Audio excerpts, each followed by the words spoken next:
Water TVS and మన భూమి నుంచి తీసిన పంప్ వాటర్ ఇది వచ్చి మన గవర్నమెంట్ సప్లై చేసే మున్సిపల్ వాటర్ ఇది మినరల్ వాటర్ వీటి టీడీఎస్ చూద్దాం ఒకసారి ఎలా ఉందో మనకి డ్రింకింగ్కి యాక్సెప్టబుల్ కాదన్న చూద్దాం. భూమి నుంచి తీసిన వాటర్ ఉంది కదా, పంప్ వాటర్, బోర్ వాటర్ వచ్చి మనకి టీడీఎస్ వచ్చి 633 బోర్ వాటర్.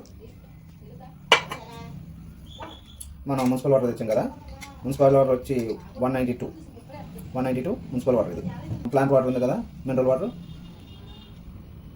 50 వచ్చింది మినరల్ వాటర్. దీన్ని బట్టి మనం ఏంటంటే ఇప్పుడు 600 అబౌ వచ్చింది కదా. ఇది గుడ్ కూడా కాదు, ఇది ఫైర్ అట. మనం బోర్ వాటర్ తీసుకున్నాం కదా, అది మున్సిపల్ వాటర్ వచ్చి 190 వచ్చింది. 190 అంటే ఎక్సలెంట్, పర్లేదు, తీసుకోవచ్చు. Government supply water. ఇది మినరల్ వాటర్ 50 వచ్చింది. వాటర్ అయితే బాగుంది. మున్సిపల్ వాటర్ అయితే మనకి 190 వచ్చింది, ఎక్సలెంట్గా ఉంది. ఇది తీసుకోవచ్చు. నెక్స్ట్ వీడియోలో మనం డ్రింక్స్ టీడీఎస్ చూద్దాం.